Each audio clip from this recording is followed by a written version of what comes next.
The secret to making great food is to ensure you lock in every last ounce of flavour in that pan. And this spicy sausage rice does exactly that.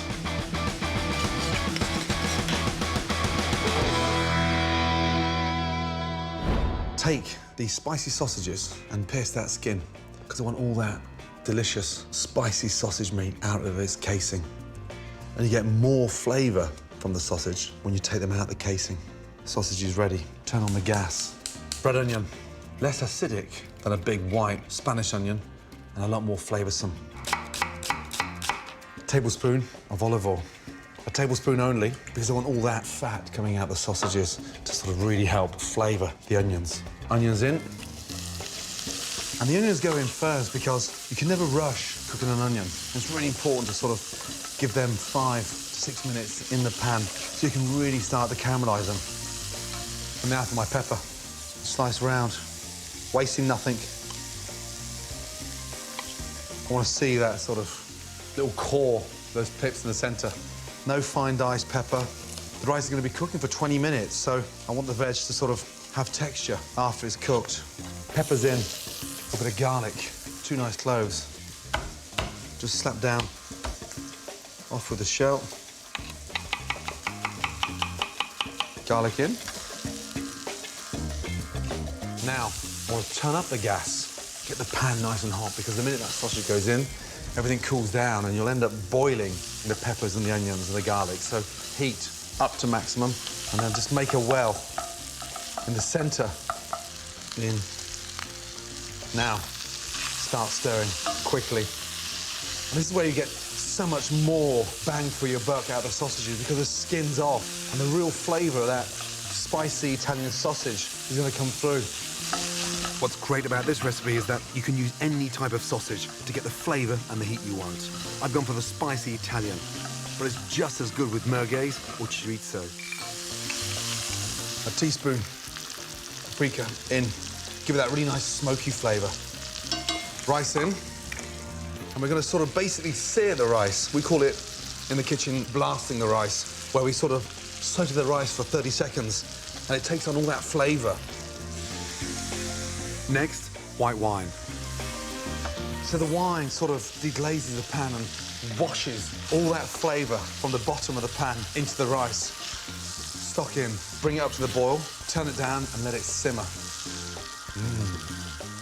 Double stock to rice. Turn that gas down and let it simmer. Sort of 12 to 15 minutes. And just give it the occasional stir. Keep an eye on it. Now, get ready to finish it. Sliced spring onions, diced sweet juicy tomatoes, and roughly chopped earthy flat leaf parsley. Spring onions in, tomatoes in. Off with the gas. Really important. Otherwise, everything becomes overcooked. Flat leaf parsley in. But look at the volume in that pan now. That is an amazing way to take spicy Italian sausages to a completely different level. Beautiful.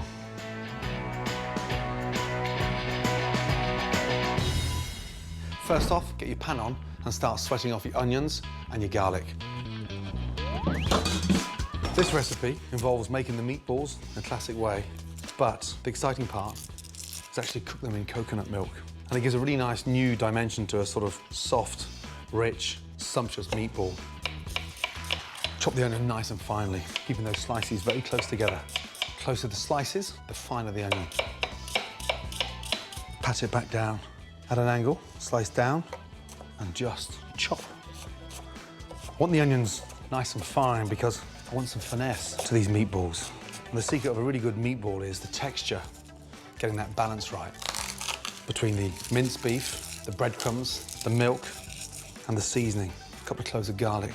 Slice the garlic really nice and thinly. Nice. Pan, nice and hot, and a tablespoon of olive oil. Quite generous with the olive oil. Onions and garlic in. A little touch of salt and pepper. With your mince, open it up a little bit and sort of pat it out. Salt and pepper. For me, a good meatball is all about the softness, the texture of that rich beef And the way it sort of melts in your mouth, you can colour it on the outside, but you want it nice and soft and sort of rich in the centre. Mix that in beautifully. And then paste it back out again. I've got some really nice dried chilli flakes. I'm going to season the onions with the chilli flakes. Chilli flakes in. Cook that out for 2 minutes. I'm going to add some milk. Take your breadcrumbs, make a little well, 3 or 4 tablespoons of milk. That makes a sort of nice, slightly doughy texture, but it lightens the texture of the meatball. Place that in. Add your onions, your garlic, and your chilli in there as well. Nice. Get your hands in there and start mixing them. If you've got the right amount of milk and breadcrumbs, it doesn't need binding with an egg. Don't make them too small. The problem with making them too small is the fact that they dry out quickly. Just the size of a golf ball. A little bit bigger. Nice. Give them a really nice tight squeeze. That stops it from breaking up. It always pays to double the recipe and spend a bit more time making extra meatballs so you can freeze a batch ready for another time. Give the pan a little wipe out. Don't wash out that pan. We've got that flavour from the onions and the garlic at the bottom. Get that pan nice and hot. Touch of olive oil in there. Place them at the top of your pan. Nice and gently sit them in the oil. Get a palette knife and go underneath them and just sort of tilt the pan and let the pan cook the back of the meatball. We're going to add some heat. Coriander seeds, slightly spicy and peppery, just to give a really nice flavour to the coconut milk. In. Next, some cardamom seeds. 3 or 4 onto the board, knife on. In. A little touch of turmeric into the centre of the pan. That's going to give it a really nice spicy flavour.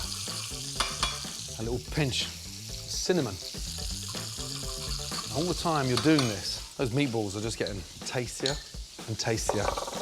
A couple of dried chilies, let them infuse in that oil.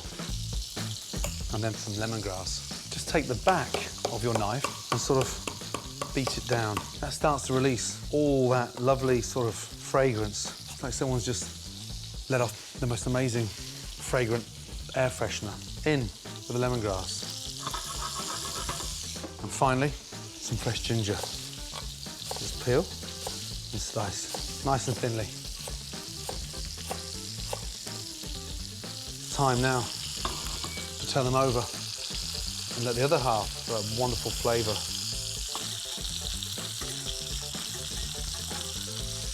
Chicken stock in.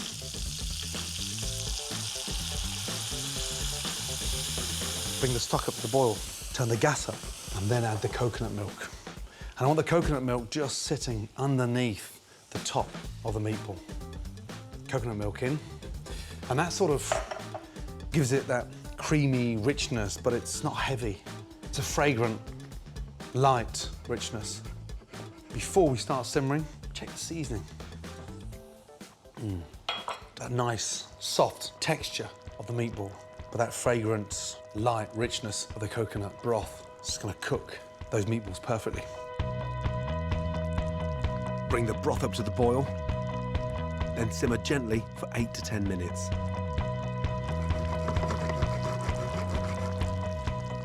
Touch them with your finger.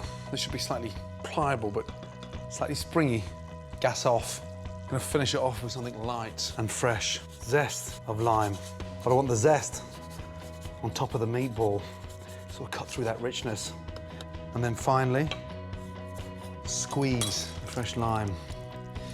And that just gives it that nice, zesty, amazing taste. Stir in the juice.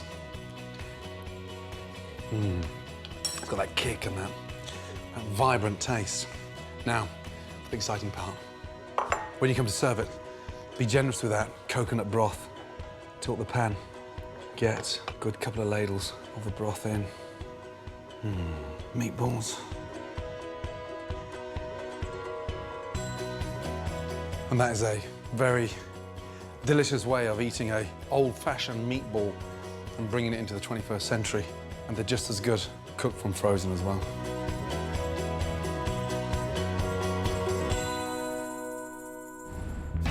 Take a sieve. When you think of short crust pastry, it's sort of semi-flaky, but it's rich, buttery. Start by sifting 200 grams of plain flour into a mixing bowl. Large pinch of salt. 200 grams of unsalted butter. Bring the butter up to room temperature. If you let the butter become too soft, then the flour sort of doesn't absorb it. In with your fingers, rub together first. Now, the secret is grab big handfuls and squeeze the butter into the flour. So look what's happened. Literally in 30 seconds, I've got that nice crumbly texture. Now, a couple of tablespoons of water. Nothing worse when the pastry's so wet, you can't bring it together. It needs to shape like a nice, rich cookie dough. It's just a touch too dry. So, one more tablespoon of water. And there you go, it's coming nicely. Now, that's what I want. A nice sort of firm ball of pastry. Onto the board, we're going to use these, one of the strongest parts of the body. Pull towards you and push back down. Use those wrists to really knead it together. So just that nice sort of smooth texture. Now, wrap it in cling film. Set that in the fridge for 20 minutes. Really important that you let the short crust pastry relax. Now to make the quiche. You can use just an ordinary flan dish, but I love making them in mini frying pans, which gives them an extra rustic charm. Brush with oil to stop the pastry from sticking. Once the pastry is at room temperature, roll it out to a nice even thickness. Place it in the center of your little pan. Turn it in. Don't use your fingers, because what we don't want is any holes in this. Just get a little bit of dough, because that sort of acts like a little sort of mallet. Flattens it out nicely. I'm building a sort of extra lip, because that way I can get the filling at its absolute maximum levels. We're going to cook them blind first. To blind bake simply means to pre-cook your pastry before adding the filling. This ensures you'll have a fantastic crisp pastry. Add a sheet of foil or baking paper and weigh it down. You can use rice, pulses, or ceramic baking stones. Just make sure you keep them for the next time. Into the oven, 200 degrees for 10 minutes. Now for the filling. I'm going to do a classic quiche, bacon and leeks. This is an amazing cured pancetta. Pancetta is an Italian cured meat, made from belly pork seasoned with things like juniper, nutmeg, fennel. A great substitute is unsmoked bacon. As the pancetta gets lovely and crispy, finely slice leeks and add. Whoa, leeks and bacon, nice. Really important to cook those leeks down. That's exactly what I want. Those leeks are almost sort of caramelized, slightly crispy. The flavor's amazing. I just drain them off, so any excess fat gets drained. A couple of tablespoons of cream. It gives it this really nice richness. I want 2/3 garnish, i.e. bacon and leeks in my quiche, and 1/3 of the savoury custard. Touch of salt, touch of pepper. I'm gonna grate some Gruyere cheese. That makes a really nice sort of creamy, less of an eggy quiche. Take my amazing, crispy pancetta and leeks in. Give that a good mix. Needs one more little thing, some freshness. Flat leaf parsley. Incredible. Really important, just to taste the mixture. With the quiche filling ready, next, finish off the pastry. Remove the foil and weights and return to the oven to get it lovely and golden all over.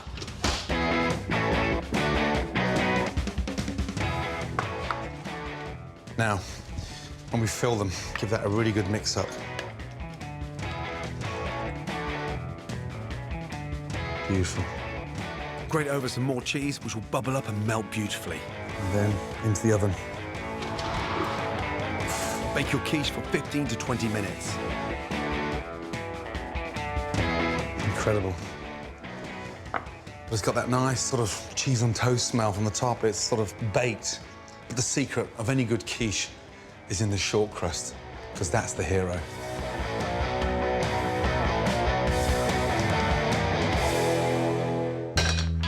Really important to put the water on first, so you can just have it gently simmering away, ready for the pasta. While the water comes to the boil, start the sauce by slicing mushrooms. First off, fingers, one in front, two behind. Up and down. Then add olive oil to a hot frying pan. I want that nice colour on the mushrooms. Off the heat, literally 10 seconds. And when you toss something, really important, you get all the ingredients at the end of the pan, push down and pull back. And that noise, that's all the water coming out of the mushrooms. Next, finely chop a fat clove of garlic. Then prepare your leeks. Just take your knife and go down through the centre, turn it over, and again, into quarters. So you've got all that opening up. And then just rinse the top of that to get rid of any potential dirt or sand. It just breaks up into nice little quarters. Add all that leek into those mushrooms. Beautiful. And now, the secret is to get rid of that water inside the leek. As it cooks down, all the water's gone, you just left that really nice, intense flavour.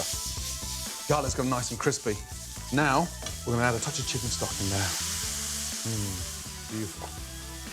Lasagna sheets. Just going to drop the sheets into the water. Lasagna sheets are an unusual choice for a dish like this, but they work brilliantly. Although any type of pasta you've got in the cupboard will do. And just twist that pan. That stops any pasta actually sticking to the bottom of the pan. Chicken stock reduced down by half, and it's almost deglaze the bottom of the pan, basically washed all that wonderful flavour off. Turn the gas down and add a couple of tablespoons of cream. This just enriches the dish. Bring it back up to the boil and let it simmer for 3 to 4 minutes. Now, the secret of the pasta is just taking it out a little early, so you've got that nice texture. Hold up the sheet and just nip it. And you can feel your fingers in the centre. It's ready. Turn the sauce down and lay these beautiful sheets of lasagna into that sauce. I'm just going to turn the gas off now and let the pasta sit in there and absorb that amazing sauce. Finish with chopped fresh tarragon.